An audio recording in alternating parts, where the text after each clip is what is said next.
అందరికీ నమస్తే. నా పేరు Sudha. Welcome to sweet home cute family. అందరూ ఎలా ఉన్నారండి? మీరందరూ బాగుండాలని మనస్ఫూర్తిగా కోరుకుంటున్నాను. ముందుగా మీ అందరికీ ఒక చిన్న రిక్వెస్ట్ అండి. మీలో ఎవరైనా మన ఛానల్ని ఫస్ట్ టైం చూస్తున్నట్లయితే ఛానల్ని తప్పకుండా సబ్స్క్రైబ్ చేసుకోండి. ఆల్రెడీ సబ్స్క్రైబ్ చేసుకున్న వాళ్ళైతే వీడియోని లైక్ చేయడం మాత్రం మర్చిపోవద్దు. మీరిచ్చే ఒక చిన్న లైక్ నాకెంతో మోటివేషన్గా ఉంటుంది. Thank you very much. ఇంకా వీడియోలోకి వెళ్తే ఇది నా ఈవినింగ్ టు నైట్ రొటీన్ అండి. ఎలా ఉంటుందో ఒకసారి చూసేయండి. అంటే రోజు ఇలానే ఉంటుంది అని కాదు, అన్ని రోజుల్లో ఇదొక రోజు అనమాట. నేనైతే ఇంకా ఆఫ్టర్నూన్ నిద్రపోవట్లేదండి. బాబు మధ్యాహ్నం స్కూల్ నుంచి వచ్చిన తర్వాత వాడికి అన్నం పెట్టేసి వాడిని పడుకోబెడుతున్నాను. ఇంకా తను పడుకున్న తర్వాత ఏవైనా నాకు చిన్న చిన్న పనులు ఉంటే చేసుకుంటున్నాను అనమాట. ఈరోజైతే బాబు ఈవినింగ్ 4 o'clockకి లేచాడు. ఇంకా తను లేచిన తర్వాత కాసేపు తనతో కూర్చొని ఆ తర్వాత తనకి గ్రేప్స్ కడిగి ఇచ్చాను తినమని. ఈవినింగ్ స్నాక్గా ఇచ్చాను అనమాట. నా కోసమేమో టీ పెట్టుకున్నాను. తర్వాత దానిమ్మకాయలు తెచ్చి చాలా రోజులు అయిందండి, అవి అలానే ఉండిపోయాయి అని చెప్పి వాటిని కూడా ఒలిచి పెట్టాను. అవి మా హస్బెండ్ కోసం అనమాట. ఇంకా నేను టీ తాగినవి, దానిమ్మకాయలు ఒలిచినవి, బాబు తిన్న ప్లేట్స్ అన్నీ కడిగి పెట్టేస్తున్నాను. మిగిలిన గిన్నెలన్నీ మధ్యాహ్నమే క్లీన్ చేసేసాలండి. అంటే బాబు పడుకున్నాకే ఈ పనులన్నీ చేసుకున్నాను, కొంచెం ఫ్రీగా ఉండొచ్చు ఈవినింగ్ అని చెప్పి. ఇప్పుడు ఉన్నవి 2 గిన్నెలే కదా, మళ్ళీ వాటిని నైట్ వరకు ఎందుకు ఉంచడం అని చెప్పి క్లీన్ చేసేస్తున్నాను. ఎలాగో టైం ఉంది కదా అని చెప్పి వాటిని కూడా క్లీన్ చేసేసి పైకి వెళ్ళామన్నమాట మొక్కలకి నీళ్ళు పోయటానికని. ఈ పరుపు మీద ముందు రోజు మా బాబు వాటర్ వంపేశాడండి బాటిల్తో. సో అందుకని చెప్పి పైన పెట్టాము ఎండ కోసం.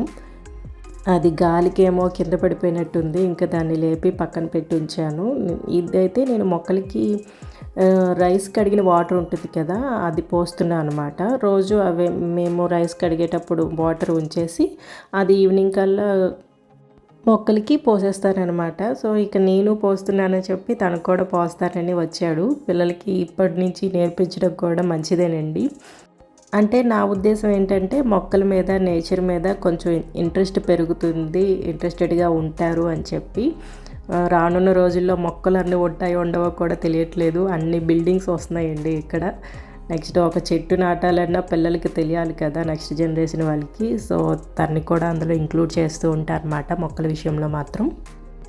నెక్స్ట్ ఇక్కడ మా హస్బెండ్ కొబ్బరి బొండాలు తీసుకొచ్చారనమాట బయట నుంచి. సో అది తాగేశాక నేను స్నానానికి వెళ్దామని చెప్పి దాన్ని కొంచెం తాగేసి మా హస్బెండ్కి సగం ఇచ్చేసాను. ఈవినింగ్ పూజ చేస్తాను కాబట్టి ఇప్పుడు స్నానం చేసి వచ్చి బయట కూడా ముగ్గు పెడతానండి. మార్నింగ్ ముగ్గు పెడతాను. ఇన్ కేస్ ఈవినింగ్ పూజ చేసేటట్టయితే మాత్రం ఈవినింగ్ కూడా ముగ్గు పెడతా. ఇంటి ముందు ముగ్గు లేకుండా ఇంట్లో దీపం పెట్టకూడదు అంటారు కదా, ఇది ఎంతవరకు నిజమో నాకు తెలియదు. బట్ ఇంట్లో దీపం పెడితే మాత్రం ఖచ్చితంగా ముందు ముగ్గు అయితే పెడతాను. ప్రజెంట్ జనరేషన్లో అన్నీ మారిపోయాయి కదండి. ఇంతకు ముందు రోజుల్లో అంట ఇంటి ముందు ముగ్గు చూసి ఇంటి పరిస్థితిని అంచనా వేసేవారంట. అంటే పల్లెటూరులో అప్పుడు ఉండేవి కదా, ఆ టైంలోని ఇంటి ముందు ముగ్గు ఉంటే ఓకే, ఇల్లంతా బాగానే ఉందని, లేకపోతే ఆ ఇంట్లో ఏదైనా అశుభం జరిగిందని, లేదా ఇంట్లో వాళ్ళకి ఏదైనా హెల్త్ ఇష్యూస్ ఏవైనా ఉన్నాయేమో, హెల్త్ ప్రాబ్లం ఉందేమో అని చెప్పి వీధిలో వాళ్ళందరూ వెళ్ళి ఎవరో ఒకరైనా అడిగేవారంట క్షేమ సమాచారాలన్నీ. లైక్ ఏంటి ఈరోజు ముగ్గు వేయలేదు, ఏమైంది, ఇంట్లో ఏమైనా పరిస్థితి బాగాలేదా ఏంటా అని అమ్మలక్కల కబుర్లో, ఆంటీల కబుర్లో ఏవో ఒకటి మాట్లాడుకుంటూ ఉండేవారంట. ఇంట్లో పరిస్థితిని తెలుసుకునేవాళ్ళంట. ఇదైతే నాకు తెలిసిన విషయం కాదులేండి, ఎవరో గురూజీ ప్రవచనాలు చెప్తున్నప్పుడు విన్నా అనమాట. ఇది ఎంతవరకు నిజం అనేది మాత్రం నాకు తెలియదు. రియల్ లైఫ్లో కూడా నేను చూశాను. ఇన్ కేస్ ఎప్పుడైనా మా అమ్మ లేచి పొద్దున్నే ముగ్గు వేయకపోయినా మా పక్కింటి ఆంటీ అడుగుతూ ఉండేవారనమాట, ఏమైంది లేవలేదు ఈరోజు, ఏమి హెల్త్ బాగాలేదా ఏంటా అని. బహుశా ఇవన్నీ ఇందుకోసమే పెట్టుంటారేమో. ఇప్పుడైతే అలాంటి ఛాన్స్ ఎవరికీ లేదులేండి. ఈ అపార్ట్మెంట్స్, ఇప్పుడున్న బిల్డింగ్స్ ఇవన్నీ ఎవరింటి ముందు వాళ్ళు నిల్చోడానికే ప్లేస్ లేదు. ఇంకా ముగ్గులేం వేస్తారు, వేసినా ఎవరిళ్ళల్లో వాళ్ళు తలుపులు వేసుకొని ఉండేటప్పుడు మీరు బాగున్నారా లేదని వచ్చి అడిగే వాళ్ళు కూడా ఇప్పుడు ఈ సిటీ కల్చర్లో ఎవ్వరూ లేరండి అలా. మొత్తానికి నా పూజ కూడా అలా కంప్లీట్ చేసేసుకొని ఇంకా ఈవినింగ్ క్లీన్ చేసిన గిన్నెలన్నీ ఉన్నాయి కదా, అవన్నీ లోపల కబోర్డ్స్లో సర్దేస్తున్నా అనమాట. మాకైతే ఈవినింగ్ 7 అయితే కానీ చీకటి పడట్లేదండి. ఏంటో మరి సమ్మర్ అనో ఏమో, వింటర్లో మాత్రం చాలా తొందరగా చీకటి పడిపోయేది. ఇప్పుడు 7 అయినా కూడా కాస్తో కోస్తో వెలుతురు ఉంటూనే ఉంది. ఇప్పుడు ఈ స్టాండ్లో గిన్నెలన్నీ లోపల సర్దేసి మళ్ళీ నెక్స్ట్ క్లీనింగ్ కోసం దాన్ని ప్రిపేర్ చేస్తున్నాను అనమాట. నేను స్టాండ్ కింద వేసే క్లాత్ కాదండి, అది స్పాంజ్ టైప్ ఉంటుందన్నమాట. లైక్ మ్యాట్ అంటారు కదా, అలా ఉంటుంది. ఆ మ్యాట్స్లానే ఉంటుంది. ఇది నేను ఒక ఎగ్జిబిషన్లో తీసుకున్నాను. అంటే ఇంతకుముందు ఫిష్ ఎగ్జిబిషన్కి వెళ్ళామని చెప్పాను కదా, అక్కడే తీసుకున్నాను. చాలా బాగా వర్క్ చేస్తుందండి. అసలు వాటర్ కొంచెం కూడా బయటకు పోదనమాట. ఇంతకుముందు నేను ఊరికే స్టాండ్ పెట్టేదాన్ని, వాటర్ అంతా కిందకి డౌన్కి వెళ్ళిపోయేది. బట్ ఇప్పుడు ఎంత వాటర్ అయినా కూడా దాని కిందే ఉంచుకుంటుంది, అబ్జర్వ్ చేసుకుని తప్ప బయటికి మాత్రం రానివ్వదనమాట. బాగుంది మ్యాటు. ఇది పోయింది, ఇంకో 2 తెచ్చుకున్నాను నేను. ఇది బాగా పోయిన తర్వాత అవి వాడచ్చని ఉంచాను. ఇంకా మా హస్బెండ్ ఈవినింగ్ వస్తూనే బొండాలతో పాటు ఈ స్నాక్స్ కూడా తీసుకొచ్చారు. వీటినైతే నేను చూడలేదండి, అలా లోపల పెట్టారంట, తర్వాత కనిపించాయి. సో వాటిని కూడా వాటి ప్లేసుల్లో సర్దేస్తున్నాను. నెక్స్ట్ అల్లం కూడా ఫ్రిడ్జ్లో పెట్టడానికి సర్దుతున్నాను అనమాట. సమ్మర్ కదా, బయటే ఉంటే ఊరికే వాడిపోయినట్టు అయిపోతుంది అనమాట. ఫ్రిడ్జ్లో పెట్టకూడదంట అల్లం వెల్లుల్లిపాయలు, బట్ తప్పట్లేదు. టీ కోసం అని చెప్పి బయట ఒక 2 పీసెస్ పెట్టుకున్నాను, మిగతాదంతా ఫ్రిడ్జ్లో పెట్టేశాను అనమాట. ఇలా పైన కింద టిష్యూస్ వేసి పెట్టడం వల్ల ఏంటంటే వాటర్ అబ్జర్వ్ చేసుకుంటుంది. సో దట్ అల్లం ఎక్కువ రోజులు నిల్వ ఉంటుంది, పాడవకుండా. ఇవనే కాదు, లీఫీ వెజిటేబుల్స్ అయినా లేదంటే కరివేపాకు, కొత్తిమీర ఇలాంటివి కూడా అలానే స్టోర్ చేసుకోవచ్చు. ఇలా పైన టిష్యూ కూడా వేస్తే వాటర్ తొందరగా చేరదు కాబట్టి, సో కుళ్ళిపోకుండా చాలా రోజులు ఉంటాయి. కిచెన్ అంతా సర్దేశాక మా బాబుది బుక్ ఒకటి కనిపించిందండి. అంటే వాడే తీసుకొచ్చాడు. ఇది ఎప్పుడో తన 2nd బర్త్డేలో ఎవరో గిఫ్ట్ చేశారు తనకి. సో అప్పుడు తనకి రాయటం అది తెలియదు కాబట్టి మేము అక్కడే ఉంచేసాం సెల్ఫ్లోని. మా హస్బెండ్ ఎందుకో సెల్ఫ్ ఓపెన్ చేస్తే వీడియో తెచ్చుకున్నాడు అనమాట. ఇందులో ఏంటంటే స్టాండింగ్ లైన్స్, స్లీపింగ్ లైన్స్ ఇవి ఉంటాయి కదా, అవి ఉన్నాయి. సో దట్ వాడు రాస్తాడేమో అని చెప్పి తీసి పెట్టాను. వాడు అలానే రాస్తున్నాడండి. నేనైతే ఎప్పుడు ఫోర్స్ చేయను, ఇలా పట్టుకో అలా పట్టుకో, పెన్ పొజిషన్ ఏంటి ఇలాంటివి ఏమీ చెప్పను. మీరు అబ్జర్వ్ చేస్తే నేను రాస్తున్నా కానీ తనతో రాయిపించట్లేదు. తను ఎలా రాస్తే అలానే యాక్సెప్ట్ చేస్తామన్నమాట మేము. నేను జస్ట్ రాసి చూపిస్తున్నా అంతే. తను ఫాలో అయితే ఓకే, లేదు అంటే అయినా కూడా పర్వాలేదు. మేమేమి ఫోర్స్ చేయమండి, ఇలానే పట్టుకొని రాయు, ఇలా రాయకూడదు అని చెప్పి ఏమీ లేదు. తనే మెల్లమెల్లగా నేర్చుకుంటాడని వదిలేస్తాం అనమాట. ఇంకా నైట్ డిన్నర్లోకి దోశ తిందాం అనుకున్నాము. అందుకని దోశ బ్యాటరు అండ్ చట్నీస్ అన్నీ బయట పెట్టానమాట. ఇంక నేను కూడా డ్రెస్ చేంజ్ చేసుకొని వచ్చాను. టైం అయిపోయింది ఆల్రెడీ, డిన్నర్ టైము. సో అందుకని చెప్పి దోశ బ్యాటరు తీసుకుంటున్నాను ఒక గిన్నెలోకి. బ్యాటర్ మొత్తంలో సాల్ట్ వేసేస్తే తొందరగా పులిసిపోతుందండి. సమ్మర్ కదా, అసలు ఉండదు. ఒక 2 డేస్కి అయిపోతుంది. లేదు మనకి ఎంత కావాలో అంత తీసుకొని మిగతాది ఫ్రిడ్జ్లో స్టోర్ చేసుకుంటే 3-4 డేస్ అయినా ఫ్రెష్గానే ఉంటుంది, పులిపేం రాదనమాట. సో అందుకే నాకు కావాల్సినంత తీసుకొని దాని వరకు మాత్రమే నేను సాల్ట్ అది వేసుకున్నాను.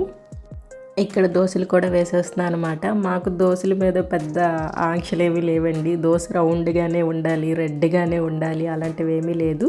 బట్ రెడ్గా రావడానికైతే ఒక చిన్న టిప్ చెప్తాను. బ్యాటర్ వేసేటప్పుడే అటుకులు కొంచెం నానబెట్టి వేసుకున్నా రెడ్గా వస్తాయి. లేదు అంటే షుగరు కొంచెం, 1 స్పూన్ షుగర్ వేసుకున్న బ్యాటర్లో రెడ్గా వస్తాయి. క్రిస్పీగా రావాలి అంటే 1 స్పూన్ మైదా పిండి వేసుకుంటే చాలా క్రిస్పీగా వస్తాయి. మీడియం ఫ్లేమ్లో కాల్చుకోవాలన్నమాట. అండ్ పిండి బాగా పులిసిపోయినా కూడా కొంచెం 1 స్పూన్ షుగర్ వేసినా కూడా పులుపు తగ్గుతుంది. అంత పుల్లగా అయితే దోశలు ఉండవు, కాకపోతే కొంచెం మెత్తగా వస్తాయి దోశలు. సో నేను ఇక్కడ దోశలు వేస్తుంటే మధ్యలో మా అమ్మ కాల్ చేశారనమాట. నేను తనతో మాట్లాడుతూనే దోశలు వేస్తుంటే మా హస్బెండ్ దోశలే కదా నేను వేస్తాలే, నువ్వు వెళ్ళి మాట్లాడు అని చెప్తే తనకి ఇచ్చేసి నేను వచ్చాను. అప్పుడప్పుడు మా హస్బెండ్ కూడా హెల్ప్ చేస్తూ ఉంటారులేండి. దోశలు ఇలా వేసి పెట్టేవాళ్ళు ఉంటే పక్క నుంచి తిని పెడితే ఎంత బాగుంటుందండి. వేడి వేడిగా దోశలు వేసుకొని అలా పెనం మీద తీసి ఇలా ప్లేట్లో వేసుకొని తింటే చాలా బాగుంటుంది. కాకపోతే పక్క నుంచి ఎవరైనా వేస్తూ ఉండాలన్నమాట. ఇంకా నేను కూడా అమ్మతో మాట్లాడేసి వచ్చి తను ఎలా వేస్తున్నారని చూస్తుంటే మా హస్బెండ్ జోకులు వేస్తున్నారు. నేను గరిటె పట్టుకునే టైంకి నీకు వంటగది స్పెల్లింగ్ కూడా తెలియదు అని. అంటే మీరు అప్పటి నుంచి వంట చేస్తున్నారా అంటే లేదు, నేను చదువుకునే టైం నుంచి వంట చేసుకుంటూ వెళ్ళేవాడిని, జాబ్ చేసేటప్పుడు కూడా వంట చేసుకొని వెళ్ళేవాడిని, నువ్వు పెళ్ళయ్యాక వంట చేస్తున్నావు, నీకేం తెలుసు, నేను ఎక్స్పీరియన్స్డ్ క్యాండిడేట్ని అని చెప్తున్నారనమాట. ఇంకా ముగ్గురు డిన్నర్ కూడా అయిపోయిందండి. మేము డిన్నర్ అయితే కొంచెం ఎర్లీగానే చేస్తాము, అంటే 8 కల్లా ఫినిష్ అయిపోతుంది. నెక్స్ట్ పనులు కూడా ఉంటాయి కదా, అందుకనే కొంచెం తొందరగానే ఫినిష్ చేస్తాము. అయినా కూడా లేట్ అయిపోద్ది నాకేంటో. ఇంకా ఎక్కడవి అన్నీ సర్దేసి ఫ్రిడ్జ్లో లెఫ్ట్ ఓవర్స్ అన్నీ ఉంటే పెట్టేశాను. ఇంకా స్టవ్ అది క్లీన్ చేసుకొని కౌంటర్ టాప్ కూడా క్లీన్ చేస్తానండి. కౌంటర్ టాప్ అయితే 2 డేస్కి ఒకసారి సోప్తో క్లీన్ చేస్తాను. స్టవ్ అయితే మాత్రం డైలీ సోప్ పెట్టి క్లీన్ చేస్తూ ఉంటాను. కౌంటర్ టాప్ అయితే మాత్రం 1 or 2 టైమ్స్ వైప్ చేస్తాను అనమాట. ఇదంతా క్లీన్ చేసేసిన తర్వాత గిన్నెలు కూడా నైటే కడిగేస్తానండి. నాకు బొద్దింకలు వచ్చేస్తాయేమో అని భయం సింక్ దగ్గర. సింక్లో మాత్రం నాకు ఏ గిన్నెలు ఉన్నా ఇష్టం ఉండదండి, అప్పటికప్పుడు క్లీన్ చేస్తూనే ఉంటాను. సో నైట్ అయితే మాత్రం కంపల్సరిగా 10 అయినా 12 అయినా క్లీన్ చేసే పడుకుంటాను. నైట్ గిన్నెలు నాకు సింక్లో ఉంచడం అస్సలు ఇష్టం ఉండదు. ఎప్పుడో మరీ బాగాలేదు, హెల్త్ అస్సలు సపోర్ట్ చేయట్లేదు, అసలు నించోలేకపోతున్నా కడగలేకపోతున్నా అంటే ఆ టైంలో వదిలేస్తా తప్ప మిగిలిన ఏ టైం అయినా సరే ఎంత టైం అయినా క్లీన్ చేసే పడుకుంటా అనమాట. అదో సాటిస్ఫాక్షన్ అనమాట. క్లీన్గా ఉండే కిచెన్ చూసి పడుకుంటే కొంచెం ప్రశాంతంగా నిద్ర పడుతుంది. లేదంటే కల్లో అంతా అయ్యే కనిపిస్తాయి. పొద్దున్న లేచి ఇంత పని ఉందా దేవుడా అనుకుంటూ పడుకోవాలి. ఆ బాధలన్నీ ఎందుకు, ప్రశాంతంగా పడుకోవాలంటే క్లీన్ చేసుకొని పడుకుంటా పర్వాలేదు. మార్నింగ్ ఒక 1 hour లేట్గా లేచినా కూడా ఇబ్బంది ఉండదనమాట. సో కిచెన్ అంతా క్లీన్ చేసేసి గిన్నెలన్నీ కడిగేసిన తర్వాత సింక్ కూడా క్లీన్ చేస్తాను. డైలీ క్లీన్ చేస్తానండి. స్టీల్ది కదా, ఊరికే మరకల్లా కనిపిస్తూ ఉంటుందన్నమాట. అందుకని డైలీ క్లీన్ చేస్తూనే ఉంటాను దాన్ని. బొద్దింకలు, చిన్న చిన్న పురుగులు, ఏవైనా చిన్న చిన్న ఇన్సెక్ట్స్ లాంటివి వస్తూ ఉంటాయి కదా, అలాంటివి ఏవైనా స్టార్ట్ అయ్యేది సింక్ దగ్గర నుంచే. సింక్ కింద హోల్స్ ఉంటాయి కదా, వాటి నుంచి వచ్చేస్తాయి. సో వీలున్నంత వరకు క్లీన్గా పెట్టుకోవడం మంచిది. కుదరని వాళ్ళకి తప్పదులేండి, ఎటు మార్నింగే క్లీన్ చేసుకోవాలి. బట్ అవకాశం ఉంది అంటే మాత్రం నైట్ క్లీన్ చేసుకోవడమే బెటర్ అని నా ఉద్దేశం. ఇంకా కిచెన్లో పని అయిన తర్వాత బాబు ఆడుకునే బొమ్మలన్నీ తీసేసాక ఇల్లంతా ఒకసారి ఊడుస్తాను అనమాట. నైట్ అయినా కూడా ఊడ్చుతానండి, ఎందుకంటే మేము పడుకునేది కింద కదా, ఎటు నుంచి ఏ పురుగులు వస్తాయో చీమలు వస్తాయో అని నాకు భయం. ఒకవేళ కింద పడుకోకపోయినా కూడా నేను ఊడుస్తాను, ఎందుకంటే పొద్దున్నే లేవగానే పని ఉంటుంది కదా, చెత్తగా ఇల్లు కనబడుతుంటే అసలు ఏ పని చేయబుద్ది కాదు. ఇలా నైట్ ఊడ్చామనుకోండి కొంచెం మార్నింగ్ లేవగానే ప్రశాంతంగా ఉంటుంది. అంటే మార్నింగ్ ఊడ్చినా అని కాదు, ఊడిస్తాను, కానీ లేవంగానే కొంచెం నీట్గా ఉన్న ఇల్లుని చూస్తే అదొక ప్రశాంతంగా ఉంటుందన్నమాట. సో నాకు అది అలవాటు అయిపోయింది నైట్ కూడా ఊడ్చడము. కొంతమంది నైట్ ఊడిస్తే ఇంట్లో లక్ష్మీదేవి ఉండదు అంటారు. నీట్గా లేని చోట మనమే ఉండలేము, ఇంకా దేవతలు ఏముంటారు చెప్పండి కదా. నేనైతే ఇలానే ఆలోచిస్తా. మరి దేవతలు ఎలా ఆలోచిస్తారో మనకు తెలియదు కదా. సో మనకు నచ్చిన పద్ధతిలో మనం ఫాలో అయిపోవటమే. అలా అని నేను అన్నీ పాటించకుండా ఉండాలండి, కొన్ని అయితే పాటిస్తాను. ఇంకా లోపల కూడా పక్క వేసి వచ్చేసాను. బాబు మా హస్బెండ్ పడుకోవడానికి వెళ్ళిపోయారు. నేను ప్యూరిఫైయర్ ఆన్ చేసి నెక్స్ట్ డే మార్నింగ్ కోసం అని చెప్పి బాదం పప్పులు కూడా నానబెట్టేస్తున్నాను అనమాట. ఈ బాదం పప్పులు ఎప్పుడైనా కూడా మంచినీళ్ళల్లోనే నానబెట్టుకోవాలండి. కొంతమంది ట్యాప్ వాటర్ వేసి నానబెడతారు. మనం తినేది ఆ వాటర్లో నానినవే కదా, ఎంతకీ పీల్ ఆఫ్ చేసినా కూడా ఆ వాటర్లోనే ఉబ్బుతాయి. సో మంచినీళ్ళు వేసి నానబెట్టుకోవడం మంచిదని నేను అనుకుంటున్నాను. నెక్స్ట్ ఆల్రెడీ ప్యూరిఫైయర్ ఆన్ చేసి పెట్టాను కాబట్టి వాటర్ బాటిల్స్ కూడా అప్పుడే ఫిల్ చేసి పెట్టుకుంటాను, అంటే నెక్స్ట్ డే కోసం అనమాట. ఒక 2 మాత్రము నైట్ తాగడానికి, బాబు మా హస్బెండ్ మధ్య మధ్యలో లేచి తాగుతుంటారు. మనకు అలాంటి మంచి అలవాట్లు లేవులేండి. సో వాళ్ళిద్దరి కోసం అయితే 2 బాటిల్స్ పెడతాను. మిగిలిన water bottles and kettle morning కోసం ఫిల్ చేసి ఉంచుతాను అనమాట. ఫిల్ చేసేస్తే ప్యూరిఫైయర్ కూడా నిండిపోతుంది కదా. మేము సమ్మర్లో కూడా హాట్ వాటరే తాగుతామండి. ఇది కరోనా నుంచి మాకు అలవాటైంది. కరోనా టైం నుంచి కూడా హాట్ వాటర్ అలవాటు అయిపోయింది అనమాట. సో కొంచెమైనా గోరువెచ్చగా అయినా చేసుకొని కూడా హాట్ వాటర్ పెట్టుకుంటాము. ఇప్పటికీ నైట్ 10 అయ్యింది. ఇప్పుడేమో పూజ గది డోర్స్ క్లోజ్ చేయడానికని వెళ్తున్నాను. అంటే దీపం వెలిగినంతసేపు నేను తెరిచే ఉంచుతాను, బట్ ఈరోజు చాలాసేపు వెలిగిందండి దీపం. ఏంటో మరి ఎప్పుడు 1 hour లేదా 2 hours అలా ఉంటుంది అంతే. ఇంతసేపు వెలిగి ఉండదనమాట. నేను అరౌండ్ 6కి అలా దీపం పెట్టా. ఇప్పుడు నైట్ 10 అయింది. ఇంకా నూనె కూడా చాలానే ఉంది, చాలాసేపు వెలుగుతూనే ఉంటుంది. బట్ క్లోజ్ చేయాలి కాబట్టి క్లోజ్ చేసేసి వెళ్ళిపోతున్నాను. ఇంక ఇప్పుడు నేను కూడా వెళ్ళి కొంచెం ఫ్రెష్ అయ్యి నిద్రపోవాలి. ఈ వీడియో ఎవరైనా నైట్ టైం చూసినట్లయితే అందరికీ గుడ్ నైట్ అండి.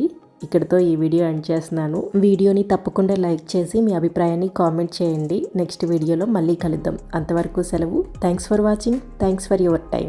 బాయ్.